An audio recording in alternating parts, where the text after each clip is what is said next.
Very good morning, dear students. Today I am going to explain the chapter 12, The Pied Piper of Hamelin. It's a poem written by the poet, Robert Browning. Open your book at the poem is in page number 74, and about the poet, you just see page number 77. Robert Browning, he was born in 1812 and died in 1889. An English poet and a playwright. He not only wrote poems but he wrote plays, dramas. Playwright, that's why. Robert Browning wrote dramatic poetry. He is today remembered for his contributions to poetry and is counted among the best known poets of English literature. So he was one of the best poets of English literature, Robert Browning. Now look at the lines, page number 74. The Pied Piper of Hamelin. Hamelin towns in Brunswick by famous Hanover city. So the Hamelin town is near the famous city. The name of this famous city is what? Hanover. Okay. The river Weser, deep and wide, washes its walls on the southern side. In the southern side of the Hamelin town, there is a river. The name of the river is Weser. Okay. And it was deep and wide, and it washes its walls on the southern side. That means in the southern side, the river Weser is located. A pleasanter spot you never spied. Here, spied means saw. You have never seen such a beautiful, pleasant spot. So it's a wonderful, beautiful spot. But when begins my ditty. Ditty here is a short, simple song. So when I started singing my short, simple song, that time it was almost, you see, the next time, almost 500 years ago. So when I sang, it was almost 500 years ago. Now he is recollecting, he is telling the story, what happened before 500 years ago. To see the town folk suffer, so from vermin was pity. So here vermin is a harmful animals, here rats.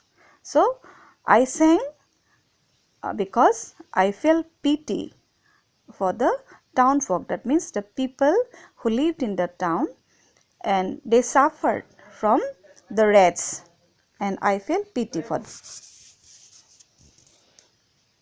Rats, they fought the dogs and killed the cats, and beat the babies in the cradle, and ate the cheeses out of vats. So rats, we have already learned that the rats were troubling everywhere. It was the cause of trouble for the town folk. Okay, so what the rats were doing? They fought the dogs and killed the cats.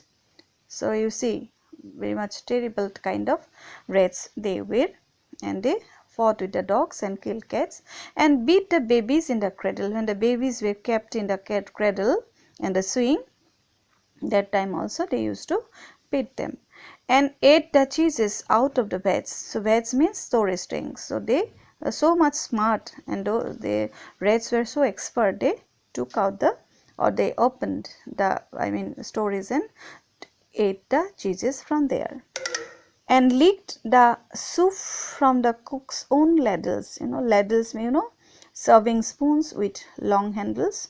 Though they even licked also, they tasted from the ladles, and split open the cakes of the salted spreads. They were so expert, so much expert, that they opened the barrels and the spall of salted spreads. Spreads means some kind of small fish. They kept in the some stories, and they opened the barrel of the stories and they ate. Those fish also, those fishes kept in the what is called cakes. Made nest inside the men's Sunday hats. They also made nest in the inside men's hat. The wheats were kept and they made nest over there. And even spoiled the women's chats. When the women used to talk, that time also they spoiled. How? By drowning their speaking with shrieking and squeaking in 50 different sharps and flats. So sharps and flats, those who play, piano, keyboard or harmonium, they know what is sharps and flats. So sharps and flats is a high pitch sounds and low pitch sounds. They made different types of sounds, and that way they trouble the ladies, chat. Okay, during that the time they chat, they trouble them, they disturb them. One day the town folk flocked to the town hall. So they gathered in the town hall. They appealed to the mayor to urgently look for some means to rid the towns of rats. So much trouble that the town folk, that the people who lived in the town, they were so much trouble. So they gathered in the town hall, and then they requested the mayor to do something to get, so that they can get rid of these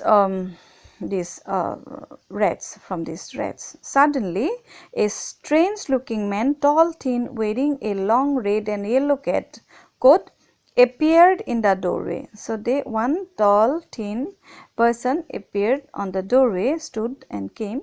He told the mayor he could rid the entire town of rats for the price of 1,000 guilders. The mayor agreed gladly. So guilders means, it, you see the meaning, the former unit of money in the Netherlands. So the person, he told the mayor that you please give me 1,000 guilders, and I'll help you, and I'll remove all the rats from the town. Okay.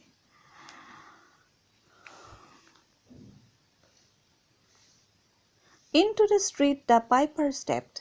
Once the piper stepped into the street, smiling first a little smile. He smiled as if he knew what magic slept in his quiet pipe the while. Then, like a musical adept, here musical adept means like an expert musician. So he understood. So there was a smile in his face, in his mouth, and he started blowing. To blow the pipe, his pipe lips he wrinkled. So to blow the pipe, there is a movement in his lips. Once he started blowing, so his lips wrinkled, and green and blue, his sharp eyes twinkled. Once he started blowing, his eyes were twinkled, sparkled. How? Like a candle flame. Here it is an imagery. So the poet is comparing with the candle flame where salt is sprinkled. If you sprinkle some salt over the candle flame, it starts twinkling. You will get a different kind of sparkling. So that way only his eyes were, twinkling like green and blue. Okay. So students, let me stop here. I'll explain the later part in the next class.